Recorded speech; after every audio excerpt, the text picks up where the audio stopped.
yang mana kalau kita tengok tajuk dia adalah hikmah di sebalik COVID dalam keadaan kita sedang menghadapi PKP ni. InsyaAllah kita boleh manfaatkan waktu yang terluang untuk kita sama-sama mendengar sedikit perkongsian daripada Ustaz. Jadi insyaAllah Alhamdulillah on behalf fakulti kami ucapkan banyak-banyak terima kasih kepada Ustaz di atas kesudian untuk meluangkan masa bersama untuk berkongsi ilmu dengan kami.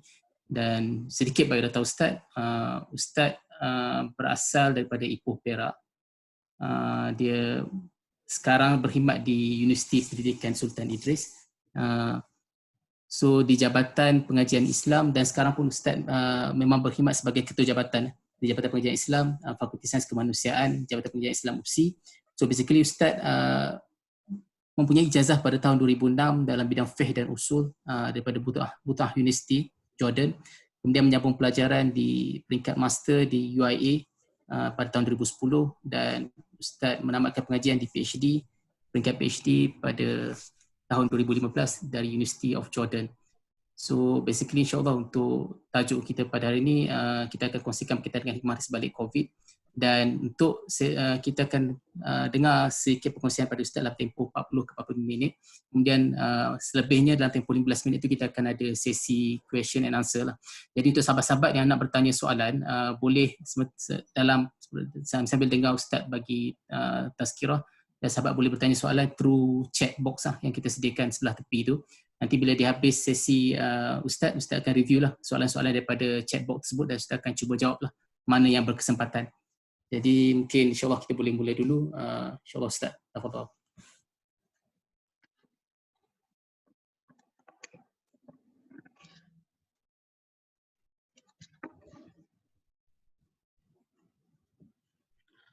Assalamualaikum warahmatullahi wabarakatuh. Alhamdulillah, nahmaduhu wa nasta'inuhu wa nastaghfiruh, wa na'udzu billahi min syururi anfusina wa min sayyiati a'malina. Man yahdihillahu fala mudhillalah wa man yudlilhu fala hadiyalah. Ashhadu an la ilaha illallah wahdahu la syarikalah wa ashhadu anna Muhammadan 'abduhu wa rasuluh.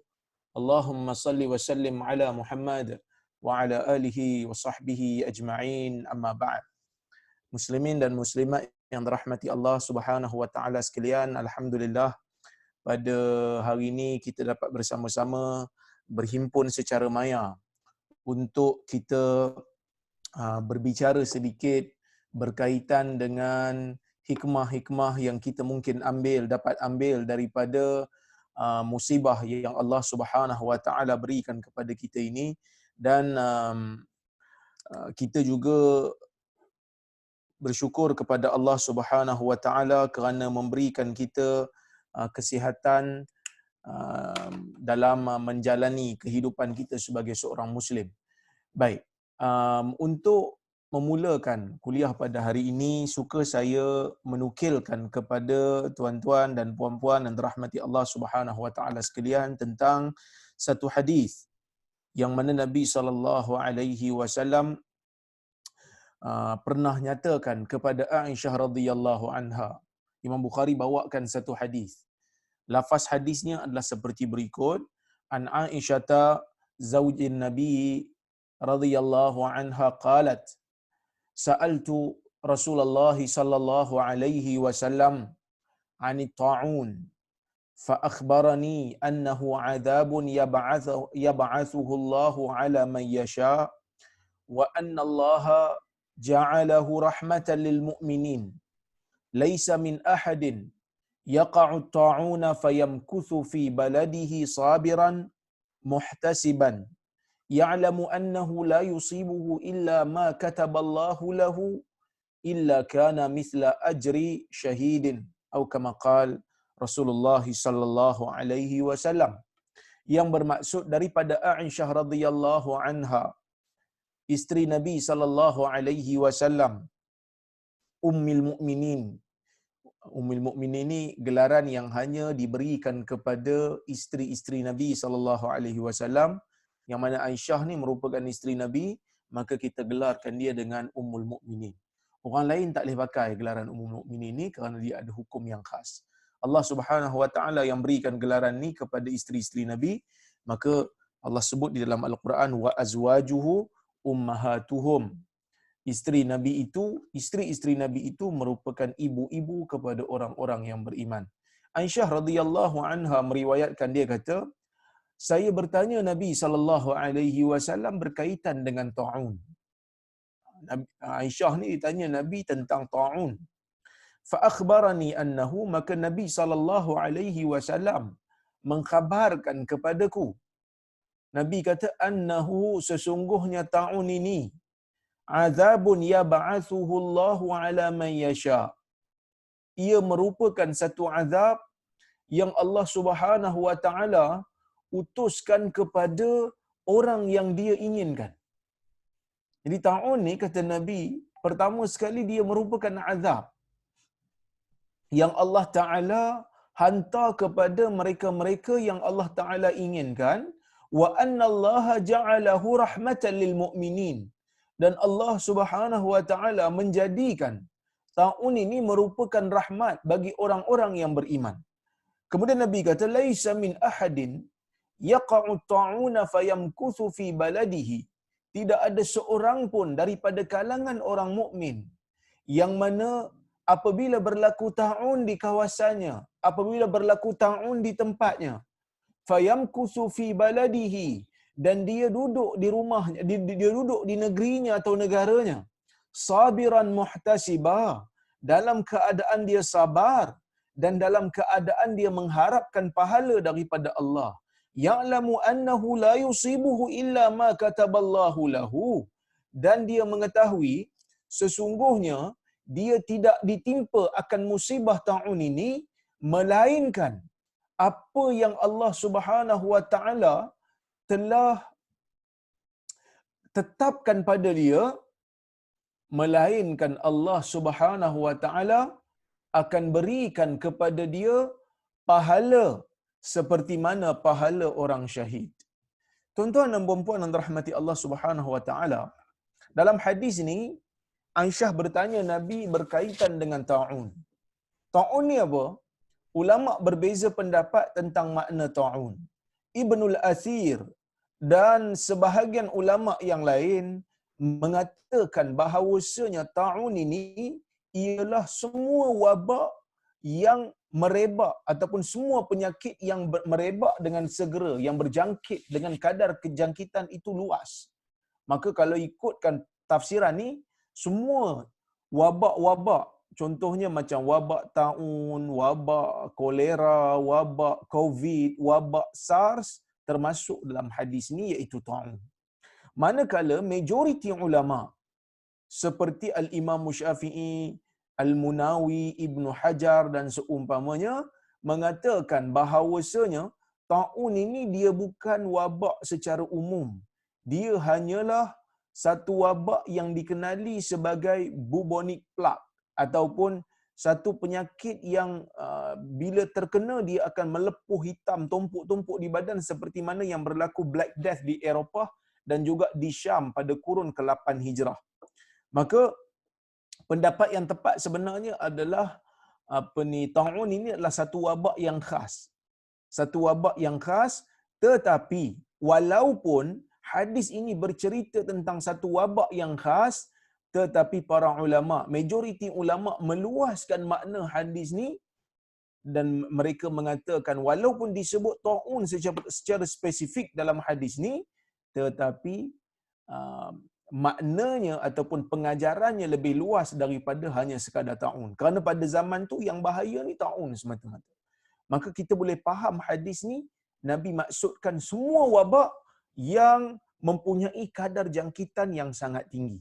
Tuan-tuan yang perempuan yang rahmati Allah, bila Aisyah bertanya Nabi tentang taun di zaman tu dan para ulama meluaskan maksudnya dengan makna wabak yang berjangkit dengan segera, maka Nabi SAW menjawab kepada Aisyah dengan satu jawapan yang mengembirakan orang Islam. Nabi kata, annahu azabun yab'athuhu Allahu ala man yasha. Sesungguhnya taun ini merupakan azab. Kerana apa taun merupakan azab? Kerana taun ini mempunyai penderitaan bagi orang-orang yang terkena penyakit ini. Maksudnya orang yang terkena penyakit taun ni akan ditimpa azab kerana dia terpaksa menanggung kesakitan. Kemudian yang mengembirakan kita, Nabi kata wa annahu wa annallaha ja'alahu Allahu, dan sesungguhnya Allah Subhanahu wa taala menjadikan Allah Subhanahu wa taala menjadikan apa kita panggil taun ini rahmatan lil mukminin, merupakan rahmat bagi orang-orang yang beriman. Tuan-tuan dan puan-puan yang dirahmati Allah Subhanahu wa taala sekalian, apabila kita tengok dalam hadis ni, saya belum habiskan lagi teks hadis ni, saya nak berhenti sekejap di sini bila Nabi kata taun ini azab dan taun ini rahmat. Jadi ini menyelesaikan persoalan kita yang sebelum ini mungkin ada yang kata bila berlaku saja COVID-19 ni, mungkin ada yang kata ini merupakan azab Allah Ta'ala bagi pada orang Cina kerana mereka ini membunuh kawan-kawan kita, saudara-saudara se-Islam kita di China. Di China. Tiba-tiba berlaku pula virus ini ke negara-negara luar daripada China. Jadi ada orang bertanya, habis tu kalau azab kenapa orang Islam sekali kena? Tuan-tuan dan puan-puan rahmati Allah, kadang-kadang satu bencana yang Allah Ta'ala beri boleh jadi azab pada satu kaum, dan dengan azab yang sama itu juga boleh jadi rahmat pada satu kaum yang lain. Contohnya macam tsunami lah. Dia boleh jadi bala bencana kepada satu puak, dan dalam masa yang sama dia boleh jadi rahmat ataupun ujian kepada satu puak yang lain. Cuma bagi orang yang beriman ini, apabila Allah Subhanahu wa taala memberikan musibah, musibah ini tidak akan pergi secara sia-sia selagi mana orang mukmin itu sabar. Selagi mana orang mukmin itu sabar, selagi mana orang mukmin itu mengharapkan pahala di sisi Allah, maka setiap musibah yang Allah Ta'ala beri akan ada paling tidak 4 faedah. Faedah daripada musibah yang Allah Ta'ala bagi, yang pertama sekali akan dapat pahala. Allah Ta'ala akan tinggikan darjat orang-orang yang terkena musibah ini. Sebab itu di kalangan para Nabi, ialah di kalangan mereka yang paling berat menerima musibah. Orang yang paling berat menerima cabaran di dalam hidup adalah para anbiya. Allah Subhanahu wa taala berkata, wa kadzalika ja'alna likulli nabiyyin aduwa syayatinal insi wal jin. Begitulah kami telah jadikan satu ketetapan bahawasanya setiap nabi ini mempunyai musuh daripada kalangan syaitan manusia dan jin. Yang mana syaitan ini memberikan cabaran kepada para anbiya. Dan para anbiya sepanjang kehidupan mereka akan menerima cabaran dan akan menerima musibah oleh Allah Subhanahu wa taala. Demikian yang disebutkan oleh Nabi sallallahu alaihi wasallam, asyaddun nasi bala'an al-anbiya thumma al-amsal fal-amsal. Manusia yang paling dahsyat menerima cabaran dan ujian ialah mereka yang Allah Subhanahu wa taala berikan wahyu kepada mereka, iaitu para anbiya. Kemudian yang mengikuti jalan mereka, kemudian yang mengikuti jalan mereka. Maka Nabi sallallahu alaihi wasallam memberikan satu petanda kepada kita, bila mana Allah Taala nak mengangkat darjat seseorang, maka Allah akan memberikan ujian yang sedikit berat bagi dia. Demikian yang Allah Taala berikan kepada Nabi Allah Ibrahim alaihi salam, sehingga mana Nabi Ibrahim layak untuk digelar sebagai Khalilur Rahman ataupun Khalilullah, kerana Allah telah menguji Nabi Allah Ibrahim dengan satu ujian yang sangat berat. Dan siapa-siapa yang nak tahu tentang kisah Nabi Allah Ibrahim ni, boleh untuk tengok YouTube yang pernah saya sharekan. Nanti saya sharekan kepada tuan-tuan dan puan-puan. Pengorbanan Ibrahim. Yang ini, kalau nak tengok, boleh untuk saya sharekan skrin supaya semua boleh tengok. Jadi tuan-tuan dan puan-puan boleh klik pengorbanan dan kesabaran Nabi Ibrahim ni. Satu kuliah saya apa ni uh, yang saya telah sebutkan dulu. Saya tak mau sebut sekarang sebab masa kita terhad. Jadi boleh tengok dalam kuliah saya bulan 14 Ramadan pada tahun 1436. Ya, lama dulu saya pernah hurai tentang bagaimana Allah Ta'ala memberikan ujian kepada Nabi Allah Ibrahim, dan dengan ujian itulah yang melayakkan Nabi Allah Ibrahim ini untuk menjadi Khalilullah ataupun Khalilur Rahman. Baik, itu faedah yang pertama. Faedah yang kedua, apabila Allah Subhanahu Wa Ta'ala memberikan musibah kepada seorang mukmin, dia tidak akan pergi secara sia-sia. Maksudnya apa tak pergi secara sia-sia? Maksudnya adalah setiap bencana ataupun musibah yang Allah Ta'ala beri kepada orang mukmin, dia akan menjadi medan untuk Allah Subhanahu Wa Ta'ala menyucikan dosa orang-orang yang beriman. Jadi dalam hadis Nabi sallallahu alaihi wasallam, dalam hadis riwayat Muslim, Nabi sallallahu alaihi wasallam pernah bersabda, ajaban li amril mu'min, inna amrahu kullahu khair, la yakunu dhalika illa li mu'min.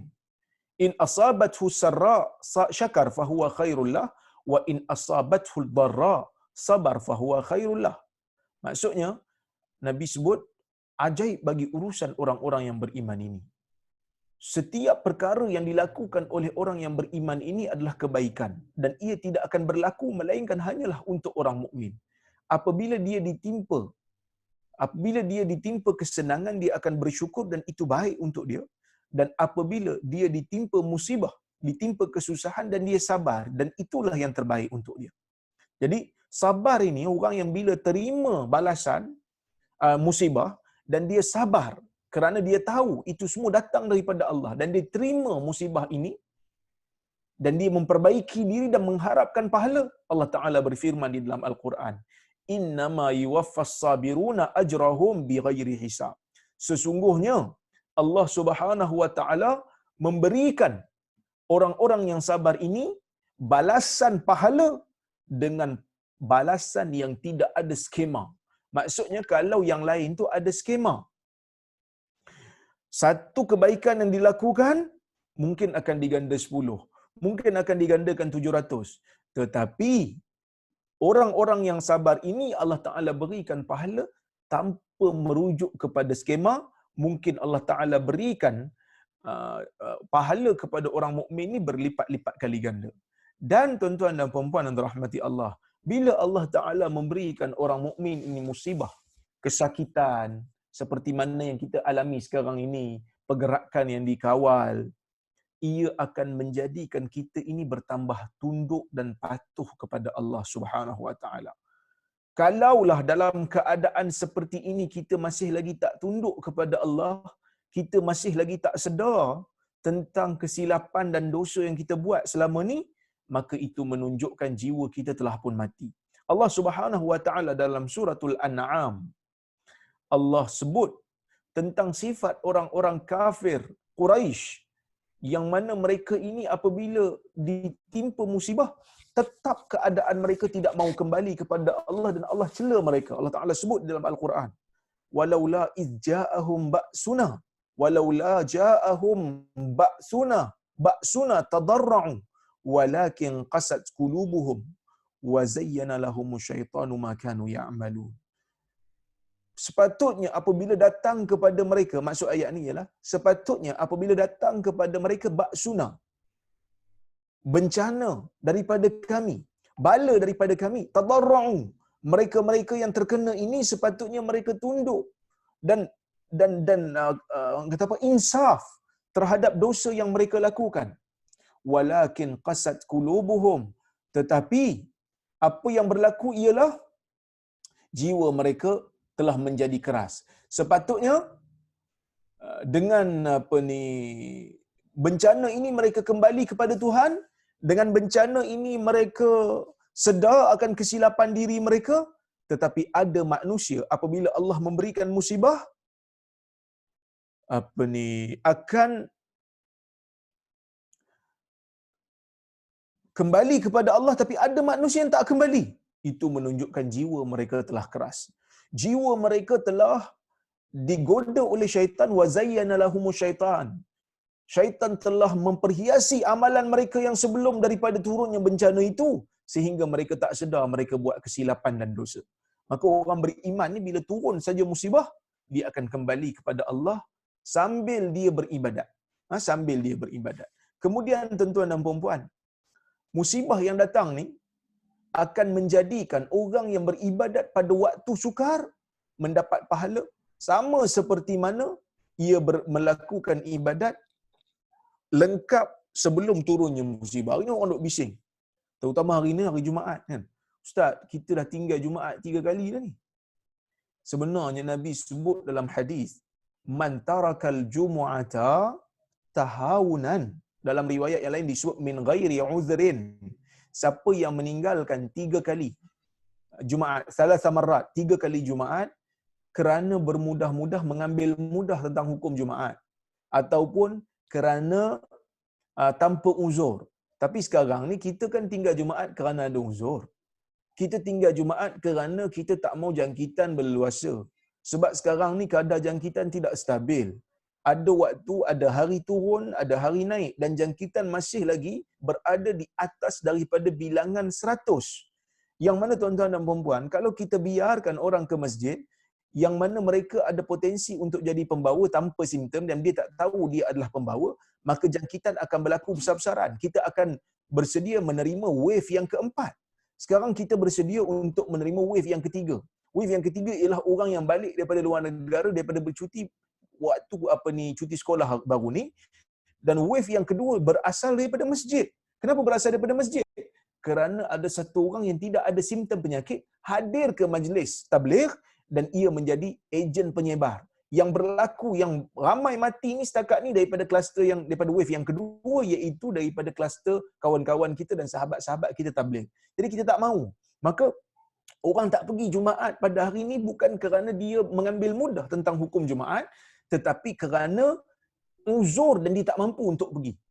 Jadi dalam isu ni Allah Ta'ala akan memberikan kita pahala kalau tidak kerana ada uzur,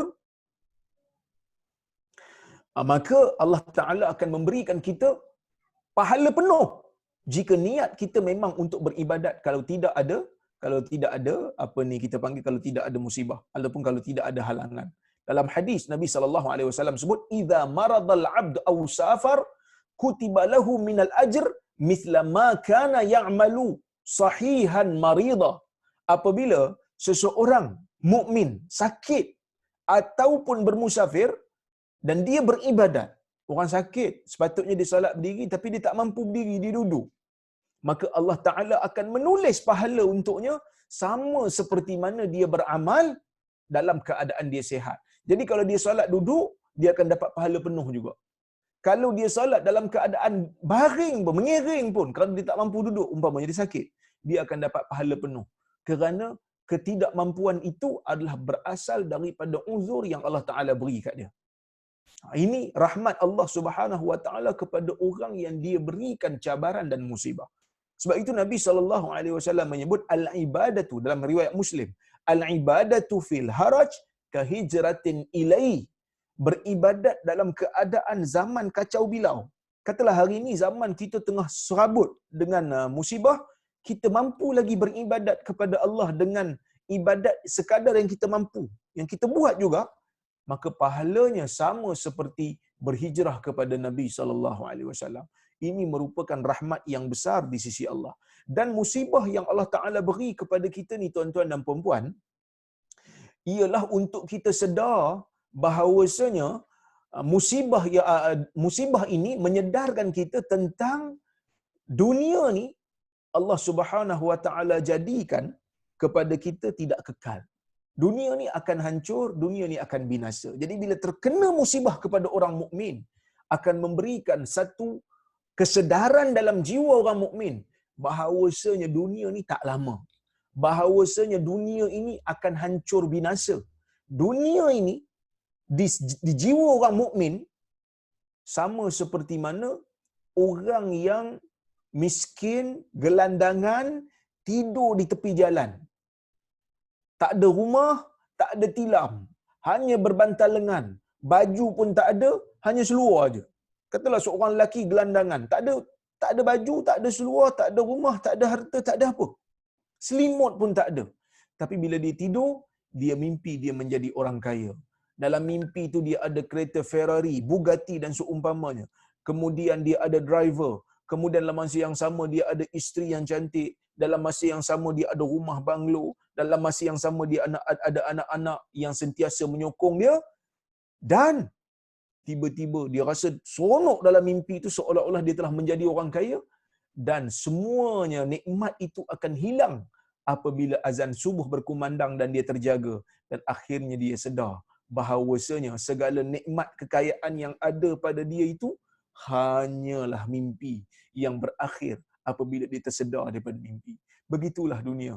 Yang mana dunia ini, yang kita rasa kita kaya, yang kita rasa kita ada pangkat, yang kita rasa kita ada kuasa, yang kita rasa kita ada banglo, yang kita rasa kita ada kereta yang besar, yang kadang-kadang bercakap pun seolah-olah berbangga diri, mempertikaikan golongan B40 umpamanya, maka semua nikmat-nikmat ni akan hilang apabila Allah Ta'ala jemput kita setelah kita menghembuskan nafas yang terakhir.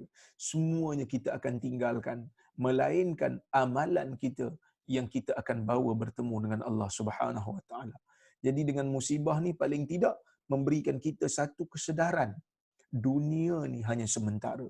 Dunia ni hanya sekejap yang akan berakhir bila-bila masa. Siapa sangka Malaysia yang asalnya kosong kes kematian COVID, semalam saja ada 5 orang daripada kalangan rakyat Malaysia meninggal dunia. Dan sebahagiannya muda, 34 tahun pun ada yang meninggal dunia. Kita tak sangka, kita tak jangka penyakit ini akan menjadi bahaya kepada rakyat Malaysia. Tuan-tuan dan puan-puan yang dirahmati Allah, itu merupakan di antara hikmah kesabaran, hikmah musibah yang Allah Taala beri kepada kita. Kemudian Nabi SAW bersabda lagi, fayamkuthu fi baladihi sabiran muhtasiba. Dan dia duduk bila berlaku taun, laisa min ahadin yaqa'u taun. Tidak ada seorang pun di kalangan orang mukmin ini apabila berlaku taun di tempat dia. Apabila berlaku taun di tempat dia, fayamkuthu fi baladihi, kemudian dia duduk di negeri dia dan dia tak keluar. Sabiran muhtasiba, kemudian dia duduk di situ tak lari, dalam keadaan dia sabar dan mengharapkan pahala daripada Allah. Wa annahu ya'lamu, dan dia tahu sesungguhnya la yusibuhu illa ma kataballahu lahu, tidak ada yang akan menimpa dia melainkan dengan apa yang Allah Ta'ala telah tetapkan bagi dia. So Nabi nak sebut kat sini, orang yang terkena taun ni, orang mukmin terkena taun, duduk di negeri dia. Dalam riwayat Ahmad disebut duduk di rumah dia. Dia tak keluar pada rumah dia, dia sabar, dia tak lari daripada penyakit ni, dia tak lari pada wabak ni, dia duduk. Kemudian dia duduk dalam keadaan dia sabar dan mengharapkan pahala, dan dia memperbetulkan akidah dia. Maksudnya, dia percaya kalau kena juga penyakit taun ni, kalau kena juga penyakit wabak ni, semua tu telah ditentukan oleh Allah. Sebab kadang-kadang kita dah jaga macam-macam, kena juga. Ada orang bersin depan kita, kita tersedut airborne dia, air liur dia, butiran air liur yang datang pada dia, kita dah jaga dah, tapi tetap kena. Maka itu semua adalah takdir daripada Allah. So tak perlu salahkan dia, kerana ini semua adalah takdir daripada Allah. Allah Ta'ala menghendaki kita terkena penyakit itu, maka kita kena. Nabi kata, melainkan Allah Ta'ala akan berikan dia pahala seperti mana pahala orang mati syahid. Maka ada beberapa faedah yang kita boleh ambil daripada hadis ini. Yang pertama, syarat untuk mendapatkan pahala syahid ni, yang pertama, kita kena duduk di negeri yang terkena taun. Jangan keluar. Dalam hadis yang lain dari Imam Bukhari meriwayatkan, idza waqa'a bi ardin fala taqdimu alaihi wa idza waqa'a bi ardin fala taqdimu alaihi wala waqa'a wa in waqa'a bi ardin wa antum biha fala takhruju firaran minhu atau kama qala. Maksudnya hadis riwayat Imam Bukhari, apabila taun telah melanda sebuah negeri, maka kamu jangan masuk negeri itu. Ha? Dan apabila taun telah melanda satu negeri yang kamu berada di situ, maka kamu jangan keluar daripada negeri tersebut untuk lari daripadanya. Maka dalam musibah ini, kita belajar satu ilmu yang diajar 1400 tahun dulu oleh Nabi SAW, iaitu prinsip kuarantin. Nabi sebut tentang kuarantin 1400 tahun dulu. Hari ini kuarantin itu diamalkan secara berkesan oleh negara kita. So kita berjaya kawal, walaupun negara kita ni kes orang kata tak stabil, ada hari naik ada hari turun, tetapi paling tidak PKP ni, polisi kawalan pergerakan ini telah memberikan kes di negara kita ini paling tidak terkawal. Terkawal, dan kita mampu untuk kawal, tak seperti mana Itali yang mana mereka juga ada polisi kuarantin tapi rakyat tidak memberikan kerjasama. Jadi Nabi mengajarkan tentang prinsip kuarantin kepada kita. Kemudian Nabi kata duduk di rumah dan duduk di negeri. Jangan keluar. Kerana negeri kita dah terkena taun. Negara kita telah terkena taun, jangan lari daripada tempat kita, jangan lari daripada rumah. Maka sebab itu ada orang sebut, duduk rumah ni waktu PKP ni dapat pahala syahid kalau kita sabar dan kalau kita mengharapkan pahala dan kita yakin kalau kena pun ia adalah takdir daripada Allah Subhanahu Wa Taala. Demikian disebut oleh Ibn Hajar. Orang yang terkena taun pun dapat pahala syahid, orang yang duduk di rumah tak kena pun dapat pahala syahid. Kalau dia kena dia mati, dia syuhada, syahid akhirat. Kalau dia kena dia tak mati, dapat pahala syahid. Kalau dia tak kena dan dia tak mati tapi dia duduk di rumah dalam keadaan sabar pun dapat pahala. Kerana hadis ni sebut fayamkuthu fi baladihi. Dia duduk di rumah dia, dia duduk di negeri dia, yang mana dalam Musnad Ahmad disebut duduk di rumah. Dalam riwayat Bukhari disebut duduk di negeri, yang mana dia tak lari. Walaupun dia tak kena, tetap dapat pahala syahid kalau dia sabar, mengharapkan pahala dan memperbetulkan akidah dia. Tuan-tuan dan puan-puan yang dirahmati Allah Subhanahu Wa Taala sekalian. So ini merupakan satu ganjaran yang besar bagi orang yang negeri dia ditimpa wabak. Kenapa ganjaran ini besar? Kerana orang yang terkena musibah ini terpaksa berhadapan dengan situasi yang sukar. Kita pun sukar, nak keluar rumah susah. Sebelum ni yang beli barang isteri kita. Kita kunyit dengan lengkuas pun tak kenal. Tapi dengan musibah ini kita mengalami kesukaran. Jadi kesukaran ini Allah Subhanahu Wa Taala berikan kita pahala, yang mana pahala menyamai pahala orang syahid. Dan tuan-tuan dan puan-puan yang dirahmati Allah Subhanahu Wa Taala, di sana terdapat lagi hikmah yang pelbagai. Macam-macam hikmah lain yang Allah Taala berikan kepada kita apabila berlakunya wabak Covid ni. Saya sertakan beberapa musibah dan kita bincangkan insya-Allah dalam kesempatan yang ada ini. Yang pertama, kita dapat mengetahui tentang konsep kuarantin. Yang ni saya sebut dah tadi. Nabi sebut dalam hadis tentang isu kuarantin ni 1400 tahun dulu dan sampai sekarang. Prinsip kuarantin diamalkan. So, hadis Nabi SAW mengandungi mukjizat saintifik. Yang mana Nabi ini memang betul-betul diutuskan oleh Tuhan yang mencipta alam, yang mencipta virus, yang mencipta penyakit. Sebab itu Nabi boleh sebut tentang satu prinsip yang tidak disebutkan oleh mana-mana tokoh sebelum daripada Nabi SAW. Nabi orang pertama. Waktu di zaman orang tak tahu lagi tentang sifat dan ciri-ciri bakteria dan virus, Nabi telah sebutkan benda ni. So kita sebagai orang Islam sepatutnya tambah beriman dan tambah bangga dan sepatutnya patuh dengan arahan pihak berkuasa untuk duduk di rumah dan tidak keluar. Kerana duduk di rumah pada waktu ni adalah arahan Nabi SAW. Sebab itu fatwa Jordan pun semalam keluar, sesiapa yang langgar arahan pemerintah untuk tidak keluar rumah, sebab Jordan pun sekarang ni sedang melakukan prinsip ataupun polisi kawalan pergerakan ni di negara dia, walaupun kes di negara dia tidak sebanyak Malaysia, kes di negara dia tak sampai 3,000 pun macam Malaysia. Dia dah buat kerana Jordan tahu dan sedar tentang kemampuan hospital dia dan kemampuan kewangan dia. Sebab sekali nak buat test swab untuk saringan ni, nak tahu dia negatif ke positif, seorang kos dia RM700. Tuan-tuan dan puan-puan, mungkin ada orang kata bila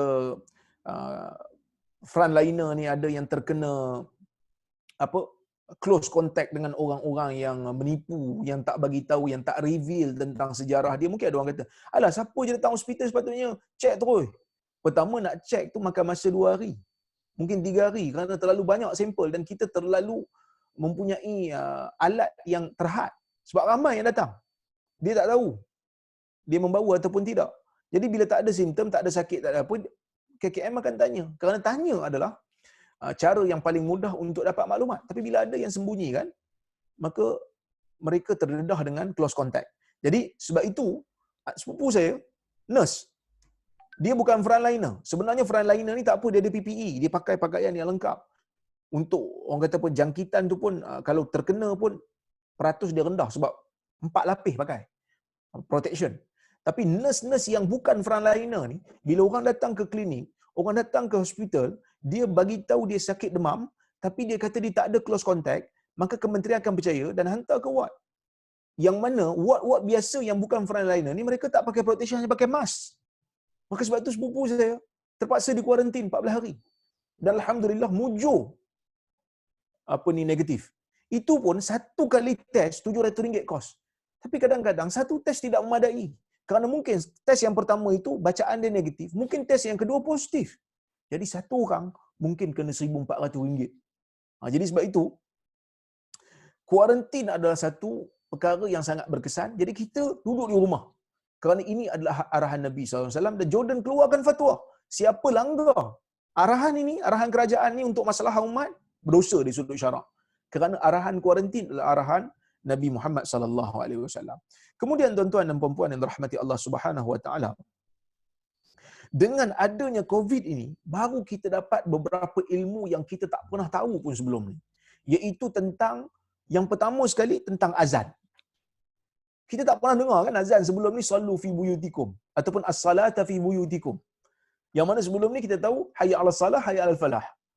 Bila kita dengar tentang COVID, orang tak galakkan datang ke masjid kerana masjid boleh jadi tempat penyebaran wabak, maka lafaz azan ditukar.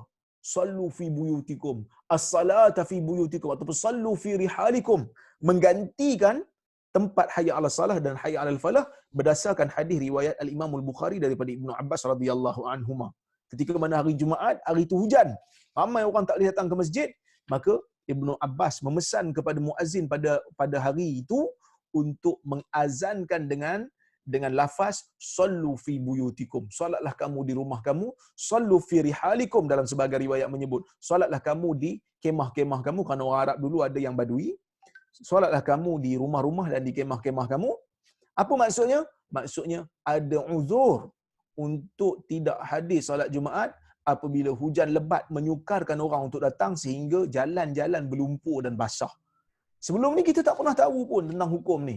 Jadi kita bila ada musibah ni, kita belajar benda baru. Bila Ibnu Abbas sebut untuk tukarkan lafaz azan, orang zaman dia pun macam pelik juga. Betul ke ni? Kan?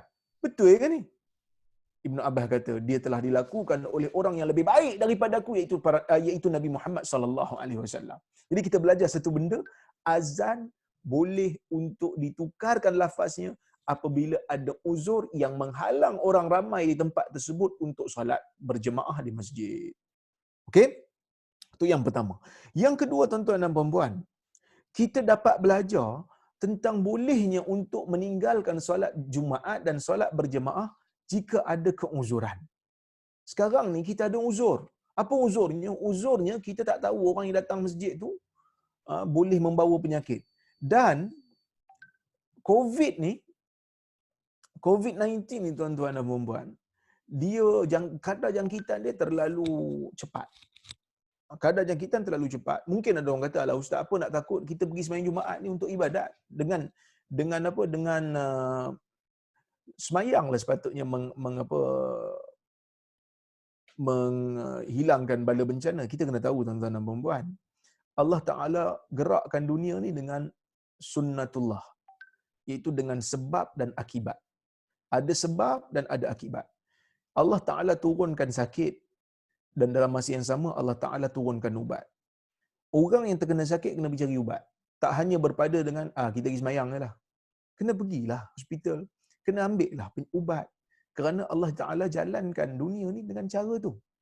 Jadi bila Nabi SAW beritahu tentang duduk di rumah bagi orang yang terkena taun, duduk di negeri bagi orang yang terkena taun, ini menggambarkan Nabi SAW mengajar kita tentang konsep usaha sebelum tawakal. Sebab itu Ibn Qayyim ketika mana dia huraikan tentang tawakal ni, dia kata tawakal tidak menafikan usaha. Nabi SAW ada ayat khas bagi tahu tentang Nabi ni akan dipelihara oleh Allah. Nabi tidak akan dibunuh oleh mana-mana orang. Nabi tidak akan ditawan oleh mana-mana orang. Dalam Quran Allah Ta'ala kata, Wallahu ya'asimuka minan nas. Allah akan menghalang kamu, wahai Muhammad, daripada bahaya manusia. Allah Ta'ala akan pelihara kamu, wahai Muhammad, daripada kejahatan manusia.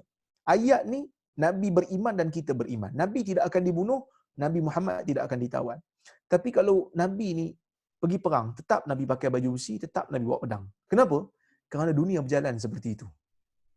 Dunia berjalan seperti itu dengan sebab dan akibat. Nabi tak pergi perang dalam keadaan pakai pakaian yang biasa-biasa. Nabi tak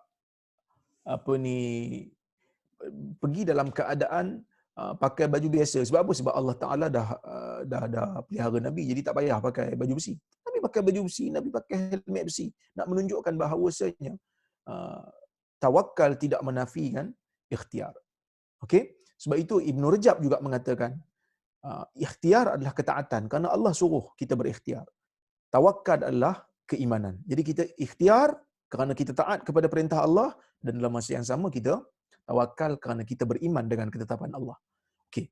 Jadi tuan-tuan dan puan-puan, bila kita meninggalkan salat jemaat dan salat berjemaah, sebenarnya kita sedang melakukan ketaatan kepada Nabi Muhammad SAW yang Nabi tak bagi kita ni pergi ke tempat yang boleh menyebabkan kita terkena wabak. Kan hadis tadi saya baca, Nabi kata bila berlaku di satu tempat dan kamu tak ada kat situ, maka jangan masuk.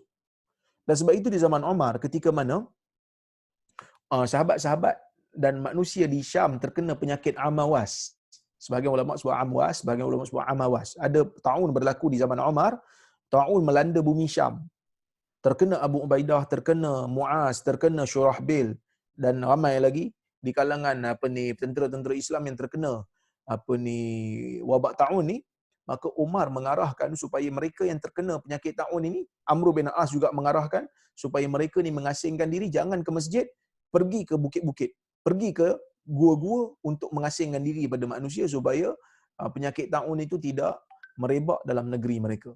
Maka sebab itu tuan-tuan dan puan-puan, kita kena faham tentang Islam ni dengan kepahaman yang betul. Dan dengan wabak musibah ini juga kita dapat tahu bahawasanya Islam sangat mementingkan nyawa manusia.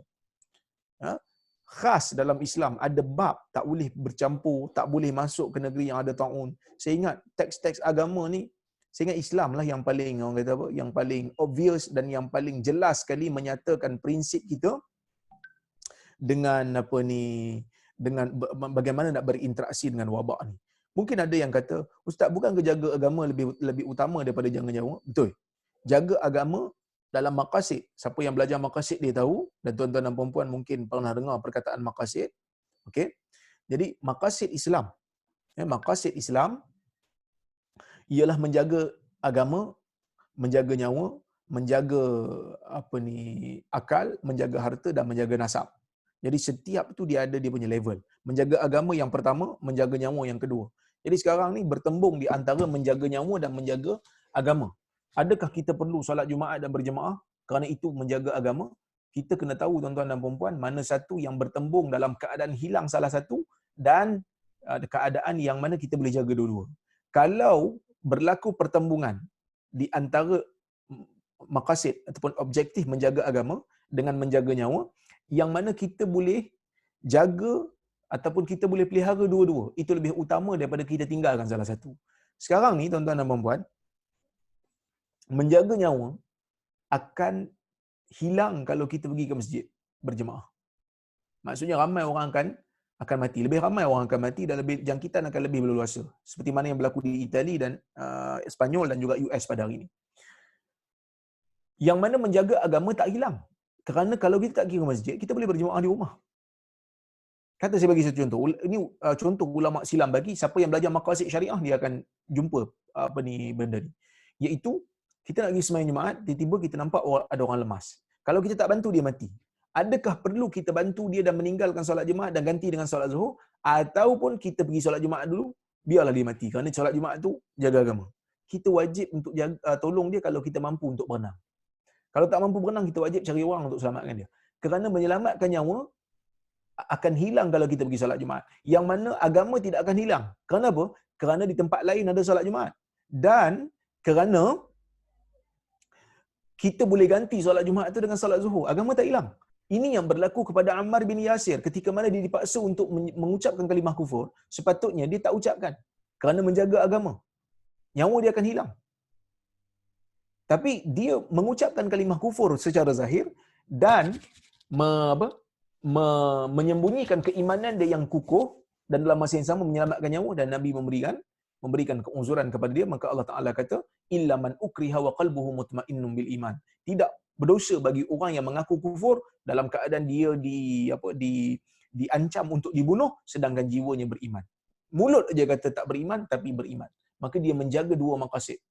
Waktu ni dia menjaga dua objektif agama, menjaga agama dan menjaga nyawa. Jadi tuan-tuan dan puan-puan yang dirahmati Allah, dalam isu ni bila kita tak pergi sembahyang Jumaat, tak pergi sembahyang berjemaah, sebenarnya kita menjaga nyawa dan dalam masa yang sama kita menjaga agama juga. Kenapa jaga agama? Kerana jaga agama ni bukan hanya solat berjemaah. Jaga agama ni bukan hanya azan. Jaga agama ni bukan hanya sekadar untuk pergi solat Jumaat. Jaga agama juga ialah menjaga maruah agama daripada dicaci maki oleh orang-orang yang bukan Islam. Sebab itu Allah Taala kata, fala tasubbul ladzina yad'una min dunillah fayasubbullaha adwan bighairi ilm. Kamu jangan caci maki sembahan orang-orang, bukan sembelihan. Kamu jangan caci maki sembahan orang-orang yang menyeru selain daripada Allah. Nanti mereka akan mencaci Allah kerana mereka bermusuh dengan kita. Maka kita orang Islam dilarang untuk caci maki sembahan orang-orang bukan Islam. Bukan kerana kita menghormati patung tu, bukan kerana kita menghormati berhala tu, tetapi kerana Islam tak mau orang bukan Islam mencela Islam pula. Maka ini adalah maqasid menjaga agama, iaitu menjaga maruah agama daripada dicaci maki oleh orang-orang kafir. Dalam isu membunuh orang-orang munafik, sebenarnya tuan-tuan dan puan-puan, orang munafik ni sangat bahaya. Peranan orang munafik ni sangat-sangat bahaya dalam kerajaan Islam. Berapa kali dalam Islam ni mereka telah melakukan pengkhianatan kepada kerajaan Islam. Kita tengok apa yang dilakukan oleh Abdullah bin Sabah dan seumpamanya sewaktu mereka duduk di Madinah, membahayakan Nabi dan para sahabat. Ada yang meninggalkan medan perang sehingga memberikan kesan negatif kepada psikologi orang Islam sehingga kalah di medan Uhud. Separuh daripada tentera meninggalkan medan, iaitu orang munafik. Sepatutnya Nabi bunuh mereka. Tapi Nabi tak bunuh. Kenapa Nabi tak bunuh? Kerana munafik ini tidak akan diketahui melainkan dengan jalan wahyu. Sebab munafik ni benda dalam jiwa, orang tak tahu dia munafik. Nabi tahu orang tu munafik kerana Allah bagi tahu. Nabi tahu kerana Nabi dapat wahyu. Orang di luar daripada kerajaan Islam Madinah pada waktu tu, orang Rom tak tahu orang tu munafik. Dia tengok orang tu sahabat belakang, semayang belakang Nabi. Bila Nabi bunuh dia, mereka akan anggap Islam membunuh penganut dia tanpa ada alasan yang kukuh. Islam membunuh penganut dia hanya dengan tuduhan dan dakwaan yang tidak dapat dibuktikan secara zahir. Jadi Nabi sebut dalam hadis, Nabi kata, aku tidak akan membunuh orang munafik hatta la yaqulan nas inna Muhammadan yaqtulu ashabah, supaya tidak orang kata nanti Muhammad membunuh sahabatnya. Pada Nabi dia bukan sahabat, dia orang munafik. Tapi pada orang luar mereka anggap dia sahabat. So bila Nabi bunuh, maka kita anggap ia merupakan satu jalan untuk Nabi elakkan agama Islam dicaci maki dan dihina oleh orang-orang bukan Islam. Jadi kalau kita pergi juga sembahyang Zuhur berjemaah, pergi sembahyang jemaat berjemaah, waktu-waktu ni kita tengok dah macam mana orang hina golongan tabligh dan mengaitkannya dengan Islam. Jadi kita tak mau agama Islam itu dipandang serong. Dan kita juga belajar tentang hukum solat, jamak salat bagi orang yang berada dalam keadaan kesukaran, frontliner umpamanya kan. Frontliner boleh jamak salat jika mereka berada dalam keadaan terdesak. Pakai PPE itu susah nak buka, jadi boleh untuk jamak salat tanpa qasar, 4 rakaat dan 4 rakaat. So banyak benda-benda yang kita boleh belajar daripada musibah yang melanda negara kita ni. Jadi saya kira cukuplah sekadar itu untuk hari ini. Sebenarnya ada beberapa lagi tapi tak begitu penting. Yang inilah yang penting yang saya nak sampaikan kepada, nak kongsikan dengan tuan-tuan dan puan-puan. Jadi kalau ada soalan ataupun pembetulan ataupun kritikan kalau saya tersilap di mana-mana, boleh untuk nyatakan dan kita bincangkan insya-Allah dengan masa yang ada ni. So ni ada Nobita dah cakap dia dah zuhur di tempat dia, jadi mohon undur diri. Okey, terima kasih atas perhatian dan sudi meluangkan masa untuk mendengar daripada saya. Terima kasih banyak Nobita. Sebelum ni kita dengar pasal Doraemon je kan. Ni Nobita pun ada. Okey, saya Ini soalan daripada sahabat kita. Salam doktor, minta pendapat tentang bakar mayat jika terlalu berluasa kematian akibat pandemik untuk mengelakkan virus merebak. Kalau dalam keadaan, pertama sekali, Nabi SAW suruh kita menghormati mayat. Kerana Nabi sebut dalam hadis riwayat Baihaqi, mematahkan tulang si mati sama seperti mana hukumnya mematahkan tulang orang hidup. Sebab tu kita kena hati-hati dengan mayat ni, kena perlakukan dia seperti mana orang hidup. Tak boleh kita berkasar-kasar dengan dia. Maka kalau mayat ni boleh bakar tak Ustaz? Sebenarnya asal hukum asal tak boleh lah. Kerana bakar orang hidup pun tak boleh, bakar mayat pun tak boleh. Apa yang kita perlu buat? Mayat ni asalnya kita kena mandikan, kita kena kafankan elok-elok, kita kena solatkan. Tapi kalau dalam keadaan COVID sekarang ni, sebenarnya tak perlu lagi untuk kita bakar. Kerana Kementerian Kesihatan kata apabila mati saja mayat COVID ni, yang terkena COVID ni, mereka akan masukkan di dalam satu beg khas. Yang mana beg ni akan menghalang. Dan mereka tak wudukkan pun, tak mandikan pun, mereka cuma tayamumkan saja.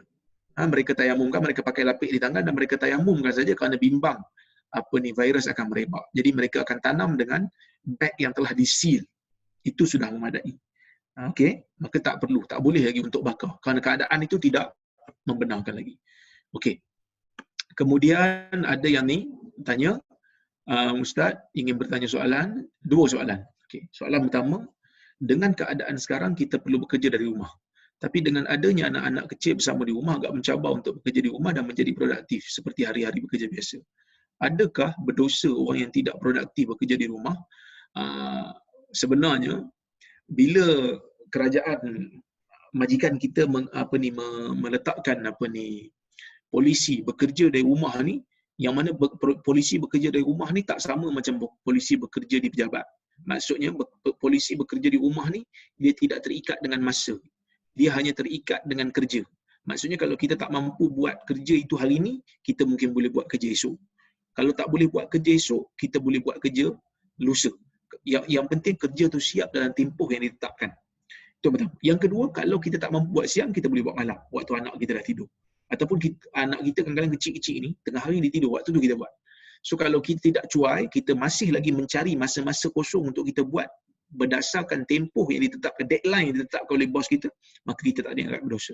Tapi kalau kita cuai, sampai kita tak buat apa pun, sedangkan gaji kita terima, maka pada waktu itu, pendapatan kita ada syubhah lah. Kerana kita tak buat kerja. Dan kita dianggap dosa lah kerana kita dah janji nak buat kerja.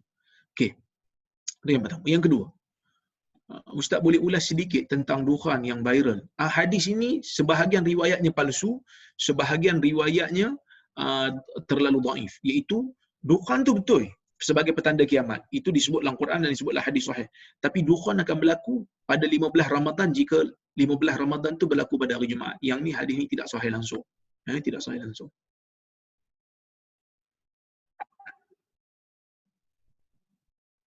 Okey, berkenaan tukar lafaz azan dan peninggalan salat Jumaat dan berjemaah dalam keadaan keuzuran, adakah perlu menunggu arahan ulil amri atau imam masjid tersebut boleh buat keputusan sendiri? Sebagai contoh dalam waktu musibah banjir.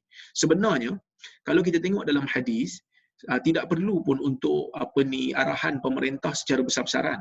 Kerana kadang-kadang banjir di satu negeri, dia tak sama. Daerah ni kena, daerah tu tak kena. Tapi masalah kita sekarang ni, ialah imam-imam dan muazzin di masjid ni kadang-kadang tak ada ilmu nak menentukan adakah telah sampai uzur tu membenarkan untuk azan itu ditukar ataupun sebaliknya. Sepatutnya tak perlu pun tunggu arahan pemerintah. Ibnu Abbas pada masa itu dia bukan pemerintah, tapi disuruh tukar. Okey? Sepatutnya tak perlu. Tapi kita berdepan dengan realiti di zaman ini yang mana orang muazzin dan imam-imam di masjid-masjid, utamanya masjid yang bukan masjid negeri, tidak mampu untuk menilai uzur. Maka pada waktu tu terpaksa untuk tunggu arahan pemerintah juga untuk menentukan uzur itu sudah boleh ataupun tidak untuk meninggalkan solat jemaah dan berjemaah. Okey? Solat Jumaat dan berjemaah. Jadi kena tunggu juga arahan pemerintah melihatkan kepada situasi semasa. Okey, Assalamualaikum Ustaz. Berkaitan mati syahid semasa wabak oleh peran lainnya seperti doktor, ada kata-kata syahid mereka sama seperti medan perang ataupun tingkatan syahid. Mereka ini dianggap sebagai syahid akhirat. Bila disebut tentang mati syahid, mereka itu adalah syahid akhirat. Syahid akhirat ni maksudnya orang yang diberi pahala syahid tetapi dalam dunia diuruskan seperti mana urusan mayat biasa. Maksudnya mereka dapat pahala syahid. Pahala syahid sama ke? Pahala syahid pun tak sama. Orang yang mati syahid dalam keadaan dia ikhlas betul-betul kerana Allah, darjatnya dan pahalanya tak sama dengan orang yang mati syahid dalam keadaan dia ikhlas dan nakkan ghanimah. Maksudnya dia punya niat akan membezakan. Dan dia punya kadar pengorbanan dia pun akan membezakan. Sebab itu Ibn Hajar kata, dalam hadis yang saya baca tadi, Nabi sebut tentang pahala syahid. Dalam hadis yang lain, Nabi sebut orang yang terkena taun dan mati kerana taun akan dikira sebagai syuhada. Nabi sendiri bezakan lafaz. Ada hadis orang yang terkena syahid, orang yang terkena taun, mati, terus jadi syuhada. Syahid akhirat.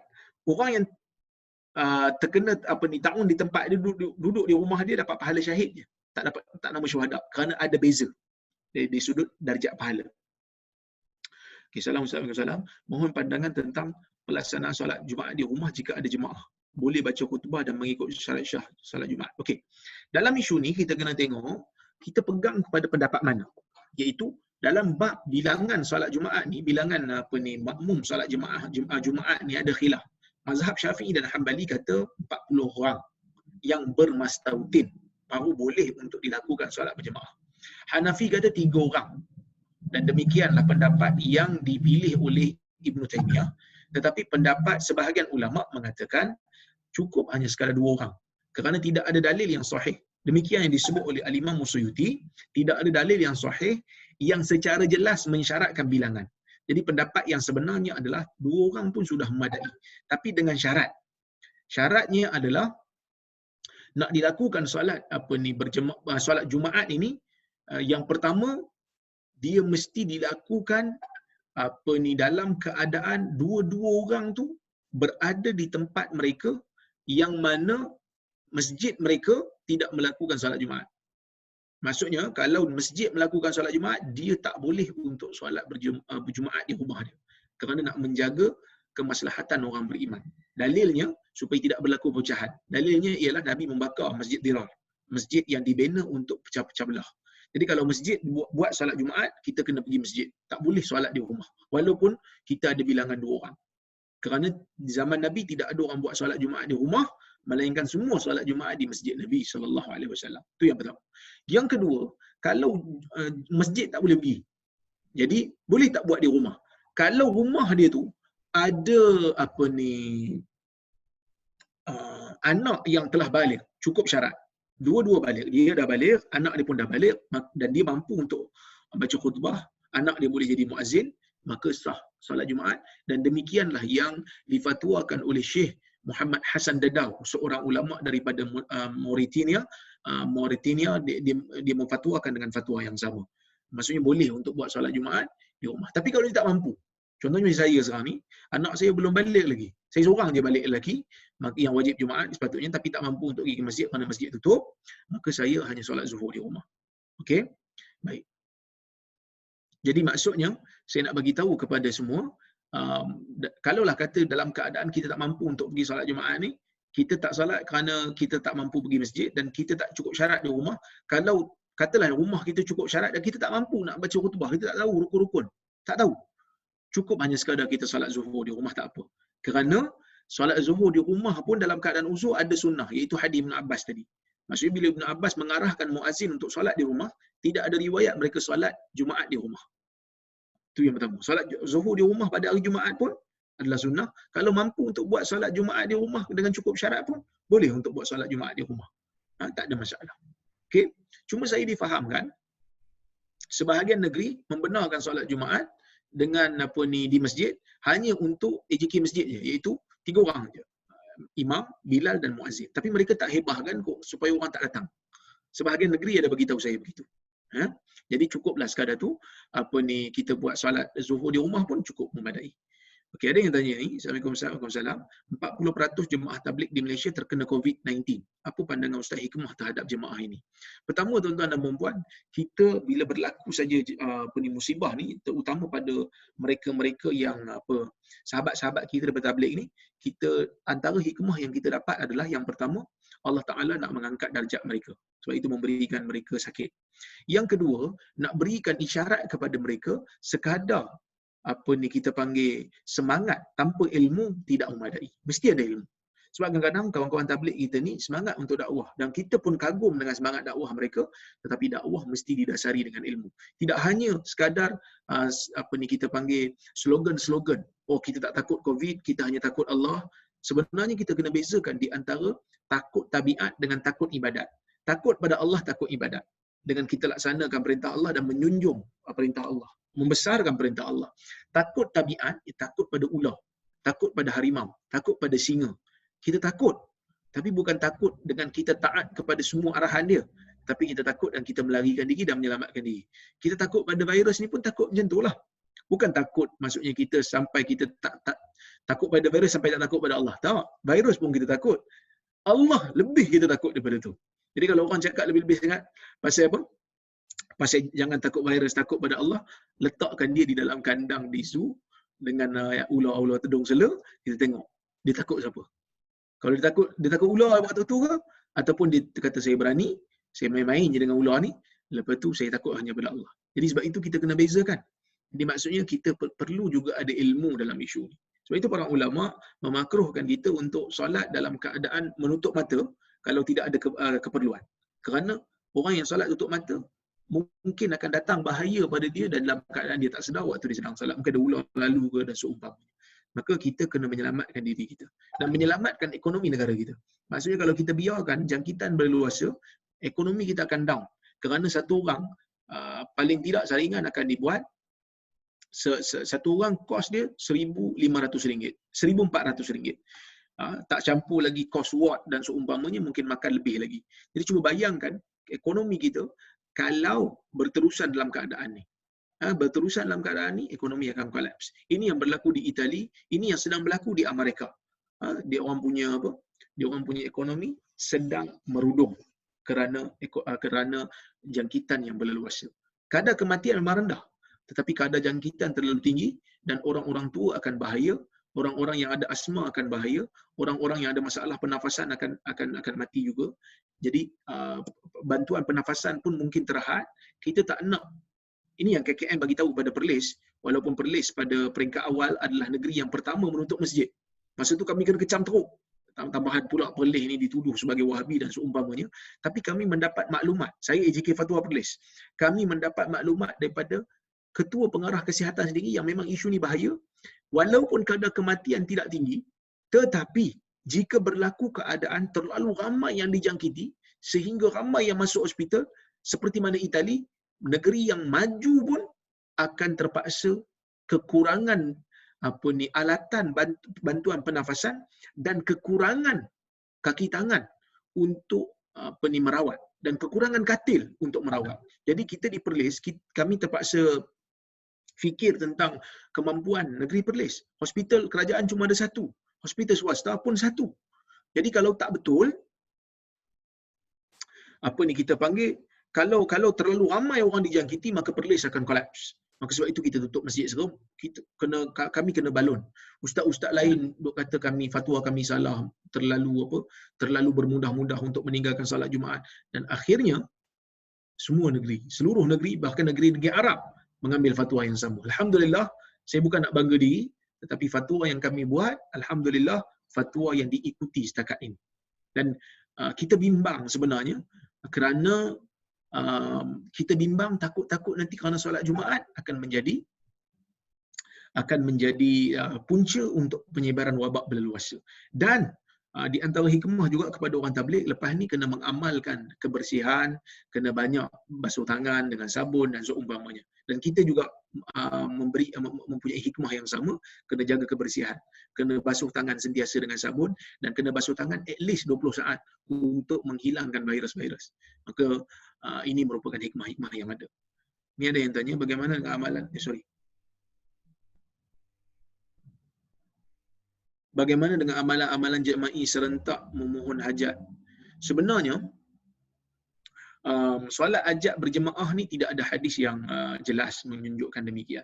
Tetapi kalau satu orang dia solat di rumah dia, lepas tu kita kempen sama-sama supaya orang buat mengambil semangat. Dan dia tak anggap pun benda tu ada fadilat, cuma dia kata kita ambil waktu ni untuk kita sama-sama dan kita tak ada kaifiat pun. Masing-masing baca surah apa yang dia nak. Tu tak jadi masalah. Yang tu tak jadi masalah kerana yang tu memang kita ni bila ada musibah apa-apa ataupun bila ada hajat apa-apa kita disunatkan untuk solat. Jadi itu dipanggil solat hajat. Tapi solat hajat tu tidak ada kaifiat. Ada hadis yang menyatakan kaifiat khusus untuk solat hajat, semuanya terlalu dhaif. Tidak sahih. Jadi saranan Menteri Agama tu sebenarnya tak salah apa. Dia sekadar untuk menganjurkan. Contohnya macam menganjurkan puasa. Katalah semalam hari Khamis, okey kita puasa ramai-ramai, puasa sunat dan masa yang sama kita doa. Kerana doa orang puasa didengari. Itu pun saranan yang baik. Okey. Apa dalil nak pegang mushaf kena ada wudu? Kerana zaman Nabi belum ada mushaf. Zaman Uthman baru dibukukan. Okey. Sebenarnya zaman Nabi ada mushaf. Sebab itu Nabi SAW mengatakan la yusafaru bil Quran fi ardil adu. Dalam hadis Nabi SAW bersabda, jangan kamu bawa Quran ke bumi musuh. Sebab Nabi takut mushaf itu akan dipegang oleh orang bukan Islam dan akan dihina. Sebenarnya mushaf di zaman Nabi dah ada. Cuma mushaf itu adalah catatan peribadi. Ibnu Mas'ud ada mushaf dia sendiri dan ramai lagi sahabat dia ada mushaf dia sendiri. Cuma apa yang Uthman buat? Uthman dia buat mushaf rasmi peringkat negara dan dia padam mushaf-mushaf yang lain. Jadi sebab itu Uthman ni dia ada resam Uthmani dia. Ada tulisan dia sendiri yang mana dia membukukan Quran tu secara rasmi di peringkat negara dan menjadi rujukan dan dihantar ke kota-kota besar. Okey. Jadi pegang mushaf ni, mushaf ada zaman Nabi. Ada. Tapi mushaf ni pegang kena ada wudu ke? Yang ni isu lain. Majoriti ulama mengatakan kena ada wudu. Kenapa pegang mushaf kena ada wudu? Kerana dalam Quran Allah Taala sebut la yamassuhu illa al-mutahharun. La yamassuhu illa al-mutahharun. Jangan pegang mushaf, tidaklah disentuh mushaf itu melainkan golongan yang disucikan. Maka para ulama mengatakan mutahharun itu golongan yang disucikan itu adalah golongan yang berwudu. Golongan yang berwudu. Tetapi minoriti ulama seperti Ibn Hazm, seperti Al-Imam Al-Bukhari, seperti Syaukani, seperti Al-Albani, mereka mengatakan pegang Quran mushaf ni tak perlu wudu. Kenapa tak perlu wudu? Kerana tidak ada dalil yang jelas. Dalil daripada ayat Quran tadi itu bukan merujuk kepada orang yang berwudu, tetapi itu merujuk kepada malaikat. Kerana ada beza di antara mutahharun dengan mutatahhirun. Orang yang berwudu adalah mutatahhirun. Orang yang ayat yang disebut itu adalah mutahharun, itu malaikat. Dan ayat itu cerita tentang Quran di Lauh Mahfuz. Okey. Kemudian mereka yang mewajibkan untuk memegang mushaf ada menggunakan hadis la yamassul Quran illa tahir. Jangan ada yang menyentuh Quran melainkan orang yang suci. Maka mereka kata tahir ini adalah orang yang berwudu. Minoriti ulama mengatakan tahir ini bukan berwudu, tapi tahir ini adalah orang yang beriman. Kenapa? Kerana tahir adalah orang yang suci. Kerana Allah Taala menyebut, Nabi SAW menyebut innal mu'min la yanjus. Orang yang beriman itu tidak bernajis. Maka bila orang beriman tak menajis, maka orang yang tak menajis ni tahirlah. Manakala orang yang berwudu adalah orang yang mutatahhir. Saya pegang pada pendapat yang kedua ni, pendapat minoriti. Iaitu pegang mushaf tidak perlu ada wudu. Tetapi saya tidak nafikan kalau kita berwudu dulu sebelum pegang, ia lebih selamat dan ia lebih berhati-hati. Okey. Kemudian ada yang bertanya ni, Ustaz, bagaimana kita nak menghidupkan Ramadan jika kita tidak dapat ke masjid Ramadan ini? Ada pandangan mengatakan sunnah yang ditinggalkan itu solat sunat. Tarawih afdal dilakukan selepas bangun tidur, itu qiyam. Okey. Kita doa supaya Allah Subhanahu Wa Taala angkat bala bencana ini segera supaya kita boleh menjalani Ramadan dan hari raya itu seperti biasa. Tapi jikalah Allah Ta'ala takdirkan kita terpaksa untuk berhadapan dengan situasi wabak ini masih ada dalam keadaan kita berada di bulan Ramadan, maka mungkin Allah Ta'ala nak bagi kita rasa tentang Ramadan seperti mana ia disambut di zaman Nabi sallallahu alaihi wasallam dan para sahabat. Kenapa saya kata gitu? Kerana Nabi ini dan para sahabat apabila berada di bulan Ramadan, mereka tidaklah berjemaah secara dengan satu imam bersama-sama secara berpakat-pakat seperti mana di zaman ini. Di zaman Nabi, malam pertama Nabi bersolat berjemaah bersama dengan sahabat tarawih di masjid tanpa ada pakatan dan tanpa ada kita panggil rancangan. Siapa yang datang ke masjid, dia tengok Nabi berjemaah, dia orang ikut. Malam yang kedua, Nabi keluar lagi untuk salat tarawih dan lebih ramai sahabat kerana berita Nabi keluar untuk salat tarawih itu dah tersebar, maka ramai sikit daripada malam sebelumnya.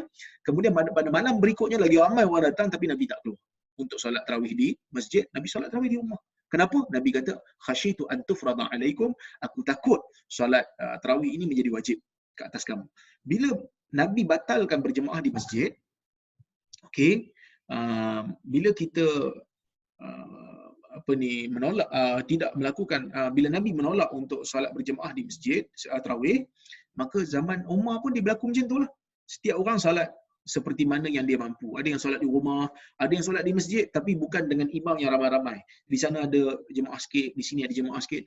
Umar himpunkan semuanya, Umar batalkan perhimpunan yang kecil-kecil ini, Umar himpunkan dengan satu imam yang dipanggil yang imam itu dinamakan ini adalah bernama Ubay bin Ka'ab. Maksudnya di zaman Umar lah baru ada satu himpunan, satu imam secara besar-besaran dalam satu masjid.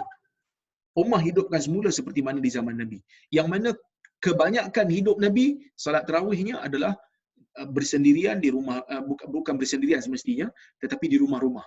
Maka kalau Ramadan ni kita terpaksa tarawih di rumah, maka kita samalah seperti zaman Nabi dan para sahabat.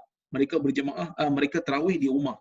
Jadi kita sebagai ketua keluarga berjemaah di rumah. Kan berjemaah di rumah, kita tarawih di rumah. Jadi paling tidak kita bolehlah menjadi imam kepada keluarga. Ini di antara hikmah. Kita boleh menjadi imam kepada keluarga. Kita boleh jadi imam kepada keluarga. Okey. Adakah kita patut risau haji tak dapat dilakukan tahun ni? Kita lihat dia ada tawaf di Baitullah. Okey. Tuan-tuan dan puan-puan dan rahmati Allah sekalian. Membesarkan Kaabah dengan tawaf adalah syiar. Tapi pernahkah haji dihentikan sebelum ini? Pernah. Bila ada wabak meningitis, golongan Qaramitah sebelum ini menyerang kota Kaabah sehingga membunuh orang-orang yang bermusafir nak pergi haji, pada waktu itu haji dibatalkan.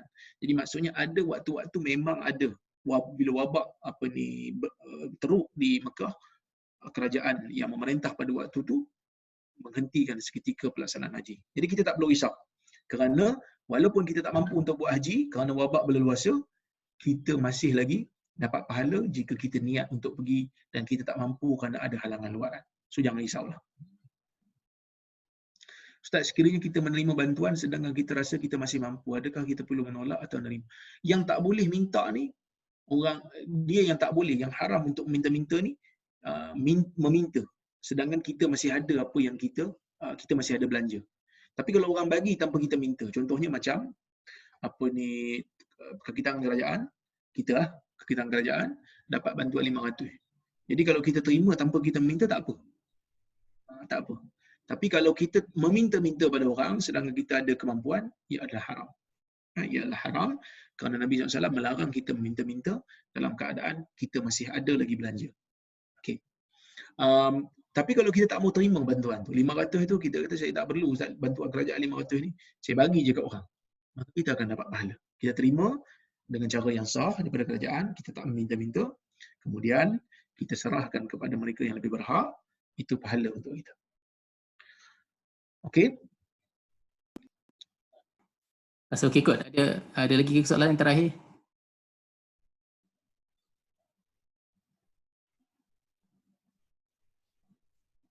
Okay, kalau tak ada, saya rasa mungkin dekat saja kot untuk kita punya sesi perkongsian. Jadi untuk dari pihak fakulti kami ucapkan banyak terima kasih kepada Ustaz atas Allah banyak pengajaran sebenarnya kita dapat apa yang dikongsikan oleh Ustaz tadi dari segi hikmah COVID ini. Semoga kita sama-sama kekal positif lah untuk mengarungi tempoh PKP yang masih berlangsung, dan insyaAllah sama-sama kita doakan supaya wabak ni diangkat oleh Allah SWT. Dan saya juga terima kasih kepada pihak Universiti Malaysia Pahang kan? Ya betul Ustaz. Universiti Malaysia Pahang kerana sudi mendengar celoteh daripada saya, sembang-sembang daripada saya pada hari ini. Mungkin saya nak pergi secara fizikal ke Pahang tu ada cabaran dan mungkin ada halangan. Paling tidak kita berjumpa secara maya ni, tak ada siapa nak marah. Alhamdulillah. InsyaAllah. Saya rasa kita saja. Terima kasih juga kepada sahabat-sahabat semua yang sudi luangkan masa untuk talk kita, dan insyaAllah kita akan usulkan lagi untuk sesi-sesi yang akan datang. InsyaAllah. Kita tutup dengan tasbih kafarah dan surah Al-As. Subhanakallahumma rabbana wa bihamdika asyhadu an la